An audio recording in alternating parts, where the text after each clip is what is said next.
इस वीडियो से हम जानेंगे कि आखिर हम अपने दिमाग के कितने प्रतिशत का इस्तेमाल करते हैं। क्या 100% इस्तेमाल से हम चीजों को अपने दिमाग से कंट्रोल कर पाएंगे? वो कौन सी दवा है जो स्टूडेंट्स पढ़े हुए को याद रखने के लिए ले रहे हैं और एग्जाम में नए नए रिकॉर्ड बना रहे हैं? ये जंग के हालातों में सोल्जर्स बिना सोए 40-40 घंटों तक कैसे लड़ लेते हैं? किस दवा ने दिमाग से थकान का एहसास तक खत्म कर दिया है? ये टेलीकिनेसिस कितना सच है? अगर आर्टिफिशियली ब्रेन को एनहांस कर भी ले तो इससे बर्बादी ही क्यों आएगी? देखो, शुरू करने से पहले एक छोटी चीज बता देता हूँ, मैं बायोलॉजी का एक्सपर्ट नहीं हूँ, इसलिए इस वीडियो में कोई भी बायोलॉजिकल एक्सप्लेनेशन तो ना मिलने वाली, लेकिन जो भी ऊपर बताया है इसके ओरिजिन की कहानी जरूर बता दूंगा। तो चलो शुरू करते हैं कहानी। साल 1907 में एक विलियम जेम्स नाम के साइकोलॉजिस्ट थे। इन भाई साहब ने किताब लिखी थी एनर्जीज ऑफ मैन। उस किताब में इन्होंने ये बताया कि इंसान अपने दिमाग की पूरी क्षमता के बहुत छोटे से हिस्से का इस्तेमाल करता है। ये बताने के बाद ये भाई साहब ऊपर रुखसत हो लिए। अब इस बात के ठीक 23 साल बाद यानी कि 1930 में लोवेल थॉमस नाम के जर्नलिस्ट और डेल कार्नेगी नाम के एक लेखक, कहानी में इनकी एंट्री होती है। अपने लेखक भाई साहब एक किताब छाप देते हैं जिसका शीर्षक था कि लोगों पर अपना प्रभाव कैसे छोड़ें और दोस्त कैसे जीते। अब इस किताब की प्रशंसा करने के लिए इन भाई साहब ने लोवेल थॉमस नाम के पत्रकार को बुला लिया और बस यहीं से सारा रायता फैल गया। यही पत्रकार भाई साहब थे जिन्होंने विलियम जेम्स को कोट करते हुए ये बोल दिया कि भैया विलियम जेम्स बोलकर गए हैं कि इंसान अपने दिमाग का मात्र 10% ही इस्तेमाल कर पाता है और 10% से हमने इतनी तरक्की करी है। अगर हम किसी तरीके से इससे ज्यादा इस्तेमाल कर पाएं तो पता नहीं कौन सा पहाड़ तोड़ देंगे। और बस दुनिया ने इसी आइडिया को धर लिया, सच मान लिया। अब ये 10% का ढोल बजाकर लेखक महोदय की किताब ये सुपरहिट हो गई और पत्रकार भाई साहब को 10% वाली बातों पर प्रवचन देने के लिए अलग अलग जगह बुलाया जाने लगा। Humans use only 10% of their brain capacity in their lifetime, and that's a hard fact. पर किसी ने भी ये कोशिश ना करी कि भाई साहब इस 10% वाले चूर्ण की सच्चाई तो पता कर लें। और फिर सन 2008 में जाकर, जी हाँ, सन 2008 में ब्रेन एक्टिविटी के आधार पर हमें ये पता लगा कि हम अपने दिमाग के अलग अलग हिस्सों का इस्तेमाल अलग अलग परिस्थितियों में करते हैं, पर करते पूरे दिमाग का इस्तेमाल है। और यहाँ से इस 10% वाली बात का चैप्टर क्लोज हुआ, लेकिन दिमाग के तारों का सितार बजाना ये बंद नहीं हुआ। उदाहरण के लिए कैप्टन अमेरिका मूवी में दिखाया गया बकी बार्न्स दरअसल एक रियल लाइफ एक्सपेरिमेंट से इंस्पायर्ड कैरेक्टर है। जैसे कुछ शब्द सुनकर बकी के दिमाग के फ्यूज उड़ जाते थे और वो बस ऑर्डर ही मानता था। बिल्कुल ठीक ऐसे ही सोल्जर्स बनाने के लिए अमेरिका ने प्रोजेक्ट MK अल्ट्रा चलाया था। अब सुनो इसकी कहानी। बात है वर्ल्ड वॉर 2 की। जापान ने कोरिया कब्जा रखा था। अमेरिका ने जापान पर एटम बम फोड़ दिया और जापान हैंड्स अप करके खड़ा हो गया। इसके बाद कोरिया को अमेरिका और सोवियत यूनियन दोनों ने आधा आधा बांट लिया। मतलब कोरिया इन दोनों के हत्थे चढ़ गया। नॉर्थ कोरिया को सोवियत यूनियन और चाइना का सपोर्ट मिला और साउथ कोरिया को अमेरिका ने सपोर्ट करा, मतलब वेस्टर्न वर्ल्ड ने सपोर्ट करा। अब 1950 आते आते चाइना और सोवियत यूनियन ने नॉर्थ कोरिया के कान भर दिए कि बेटा पूरा कोरिया तेरा है, जा कब्जा कर ले, हम तेरे साथ हैं, जा कर दे काम, बाद में हम देख लेंगे। और बस नॉर्थ कोरिया दंदनाता हुआ साउथ कोरिया की छाती पे जा चढ़ा। उधर से अमेरिका ने साउथ कोरिया से बोला बेटा तुम संघर्ष करो, सत्यानाश के डैडी भी तुम्हारे साथ हैं। और इसके बाद दोनों कोरिया आपस में भिड़ गए। जब मामला ज्यादा बिगड़ा तो अमेरिकन सोल्जर्स भी इस लड़ाई में कूद गए। अब बहुत सारे अमेरिकन सोल्जर्स को नॉर्थ कोरिया ने धर लिया। अब भैया जब दुश्मन देश के सोल्जर्स पकड़े जाते हैं तो जाहिर सी बात है उनसे राज तो उगलवाए जाते ही हैं। तो कैद में जो अमेरिकन सोल्जर्स थे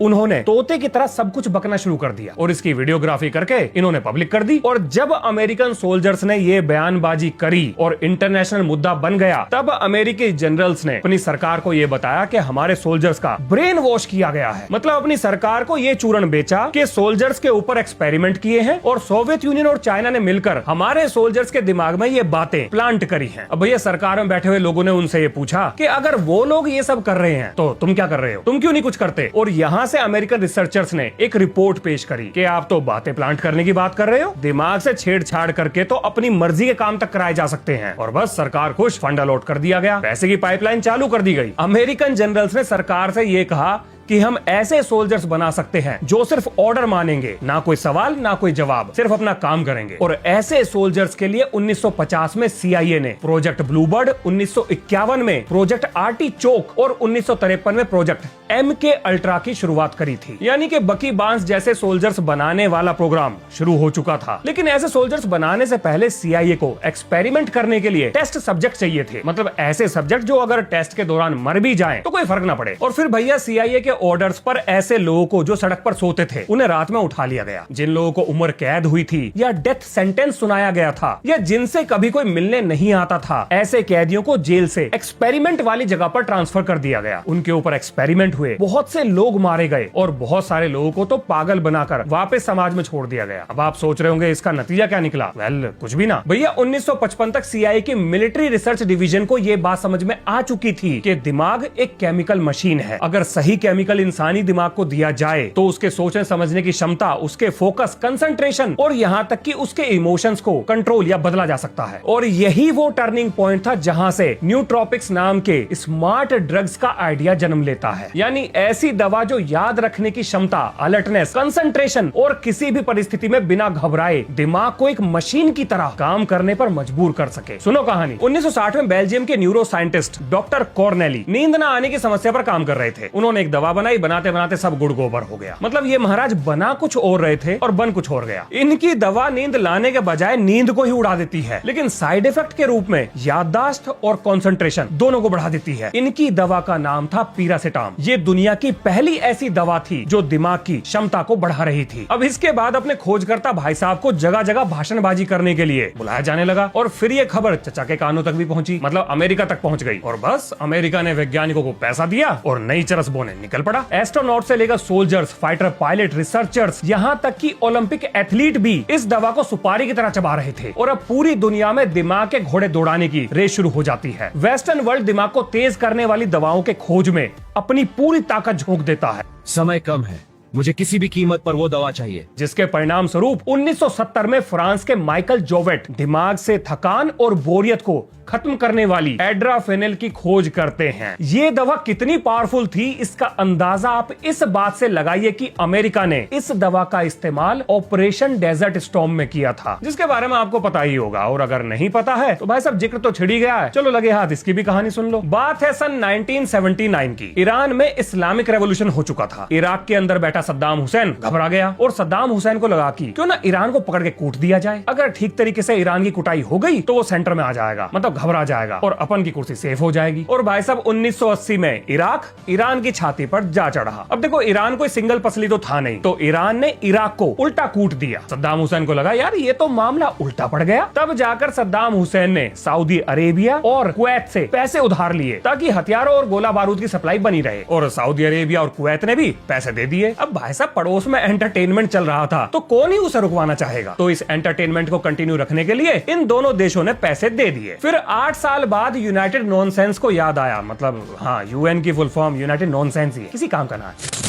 तो यूएन को याद आया कि कुछ मजा नहीं आ रहा है, चलो इन दोनों की लड़ाई रुकवा देते हैं, समझौता करवा देते हैं। समझौता हो गया, लड़ाई रुक गई और भैया अब नंबर लगता है उधारी वापस देने का। यानी कि सद्दाम हुसैन को सऊदी अरेबिया और कुवैत इन दोनों के पैसे लुटाने थे। अब भैया पैसे थे नहीं, कंगाली में आटा गीला हो चुका था। तो सद्दाम हुसैन ने एक चाल चली। सद्दाम हुसैन कुवैत से बोला बेटा तुम्हारी दुकान ना मेरी दुकान से ज्यादा चल रही है और इस वजह से मेरी दुकान को नुकसान हो रहा है। अब इन दोनों की दुकान थी तेल का बिजनेस, दोनों कच्चा तेल बेचते थे। तो इराक का कहना था कि बाबू तुम्हारा तेल ज्यादा बिक रहा है, यही कारण है कि मेरा माल कम बिक रहा है और मेरा नुकसान हो रहा है। तो बेटा तुमको तो मैं एक चवन्नी देता ना, और बल्कि तुम्हें मुझे $10 बिलियन देने चाहिए मेरे नुकसान के हर जाने के रूप में। मतलब एक तो पहले ही पैसा उधार ले रखा था और उसके बाद ना देने का और वापस पैसे लेने का एक बढ़िया बहाना ढूंढ लिया। इसके बाद कुवैत का भी जवाब आ गया। कुवैत ने इराक से कहा बेटा कौन सा माल फूके हो, और बस ये कहने की देर थी, इराक कुवैत की छाती पर जाकर चढ़ गया। समय था लगभग 4 अगस्त 1990 का और मात्र 2 दिन के अंदर ही पूरे कुवैत पर इराक ने कब्जा कर लिया। अब अमेरिका को यह लगा कि यार इसकी तो नौटंकी रुक ही ना रही, कभी ईरान से लड़ता है अब कुवैत से लड़ रहा है, मतलब इसको तो कंट्रोल करना पड़ेगा। Should military action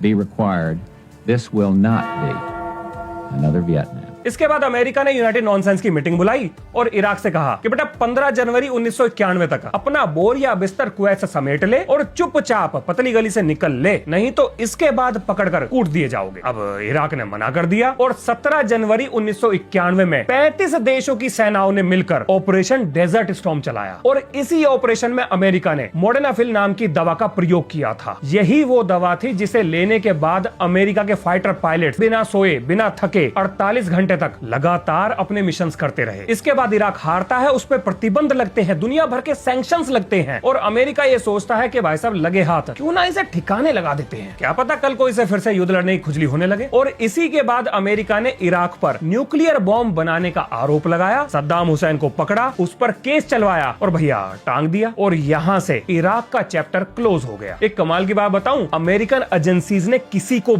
को भी ये भनक तक ना लगने दी कि उनके पायलट्स को उन्होंने कौन सी दवा दी है। यहां तक कि उनके पायलट्स को भी ये बात पता नहीं थी। वो तो बाद में जाकर किसी इनसाइडर ने मीडिया के बीच में खबर लीक कर दी और फिर जैसे ही ये खबर चारों तरफ फैली, ऐसा प्रोग्रामर्स, एंटरप्रेन्योर्स और हेज फंड ट्रेडर्स इस दवा को स्मार्ट ड्रग के रूप में लेना शुरू कर देते हैं और बाद में इसी दवा से इंस्पायर होकर 2011 में लिमिटलेस नाम की मूवी बनाई गई थी। और इसके बाद मार्केट में अनीरासिटैम जो मूड को ठीक करती है, क्रिएटिविटी को बढ़ाती है, ऑक्सीरासिटैम जो लॉजिकल थिंकिंग को बढ़ाती है और प्रामिरासिटैम जो याददाश्त को बढ़ाती है, ऐसी दवाइयों से अमेरिकन मार्केट भर गई। इसके बाद डार्पा ने सन 2000 में सुपर सोल्जर्स प्रोग्राम की शुरुआत करी, जिसमें शरीर को मजबूत बनाने के लिए स्टीरॉइड्स और दिमाग को तेज करने के लिए सुपर ड्रग्स सोल्जर्स को दिए जाने लगे। अब इसके बाद अमेरिका ने आगे और क्या क्या किया ये जानकारी पब्लिक डोमेन में नहीं है, तो अब हम सीधा टेलीकिनेसिस पर चलते हैं। तो जी वर्ल्ड वॉर खत्म होने के बाद स्पेनिश फ्लू ने दुनिया भर में लाखों लोगों को मार दिया था और अपनों के मरने का दुख इतना जबरदस्त था कि लोग आत्माओं से बात कराने वालों के चक्कर में फंस गए, जिसे आगे चलकर स्पिरिचुअलिज्म कहा गया। और यहीं से शुरू होती है एक नई नौटंकी। मतलब कोई अपने दिमाग की ताकत से मोमबत्ती जला देता है, कोई बोतल हिला देता है, यानी कि सब कुछ दिमाग की ताकत से हो रहा था। अब ये झाड़ फूक वाली मंडली का कहना था कि उनके अंदर आत्मा प्रवेश कर गई और वो आत्मा उनके दिमाग की ताकत को बढ़ाकर ऐसी हरकतें कर रही है जिसे बाद में चलकर टेलीकिनेसिस नाम दिया गया। अब क्योंकि मार्केट में ये चीज बिल्कुल नई थी तो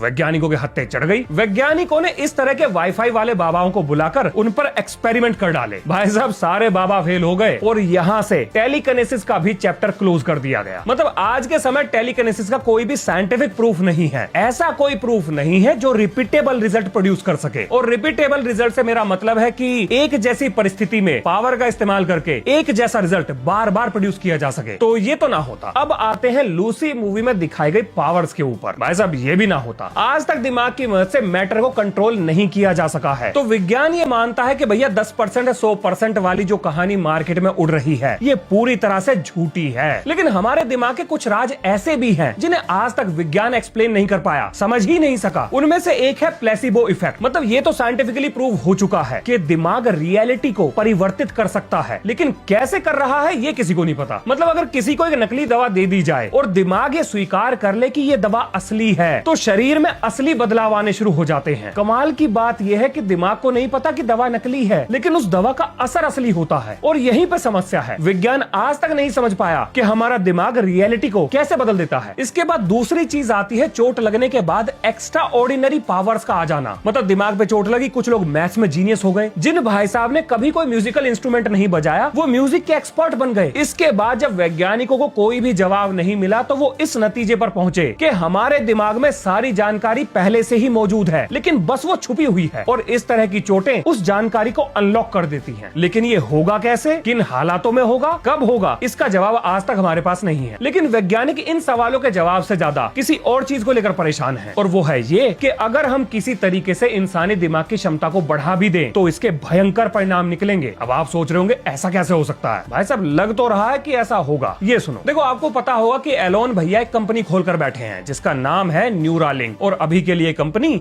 ऐसे लोगों को जो पैरालिसिस से परेशान हैं, उनके दिमाग में चिप लगाकर उनकी मदद कर रही है। अब अगर कल को ये कंपनी ये बोल दे कि भैया हमारी चिप दिमाग में लगवाओ और दिमाग की 20-30% क्षमता को बढ़ाओ, तो भैया पैसे वाली पार्टी लगवा लेंगी। इसके बाद शुरू होगा सब्सक्रिप्शन मॉडल। मतलब प्रीमियम सब्सक्रिप्शन में आपका फोकस इंप्रूव हो जाएगा, आपको मेमोरी बूस्ट मॉड्यूल मिलेगा, स्लीप ऑप्टिमाइजर पैच मिलेगा, और ये सब न्यूरालिंक के पेड फर्मवेयर के अपडेट होंगे। मतलब जिनके पास पैसा होगा वो सुपर ह्यूमन बनेंगे और जिनके पास पैसा नहीं होगा उनका हाल आप समझ ही गए होंगे। अब जरा एक पल के लिए ये सोचो कि अगर ये कंपनी अमेरिकी सरकार का मुखौटा निकली तो मतलब क्या पता कल को ये हमारे बिना पता लगे हमारे दिमाग में झूठी यादें प्लांट कर दे, गलत जानकारी बिठा दे। अब जरा आप ये सोचो कि अगर ऐसी चीजों का कभी इस्तेमाल होना ही नहीं है तो भाई साहब समय और पैसा इन चीजों पर क्यों बर्बाद किया जा रहा है। कुल जमा बात ये है कि अमेरिका के लक्षण ठीक ना है। और ये तो कुछ भी नहीं, मैं आपको एक और कंपनी के बारे में बता देता हूँ। इसका नाम है सिंक्रोन। इसे अमेरिका और ऑस्ट्रेलिया की सरकार कह लो या प्राइवेट कंपनीज मिलकर चला रही हैं। इन्होंने एक ऐसा तरीका ढूंढा है जिसमें हमारे ब्लड में इंजेक्शन के जरिए इलेक्ट्रोड छोड़ दी जाती है और वो इलेक्ट्रोड हमारे दिमाग में जाकर हमारे दिमाग की मदद से चीजों को कंट्रोल करती है। भाई साहब 2021 में इस कंपनी ने इस खूबी को पब्लिकली डेमोन्स्ट्रेट कर दिया है, जहां पर इस कंपनी ने बिना दिमाग की चीड़-फाड़ करे अपनी इलेक्ट्रोड की मदद से सिर्फ सोचने मात्र से एक मेल टाइप करवाया और फिर उसे भिजवा भी दिया। आज के समय हर फील्ड में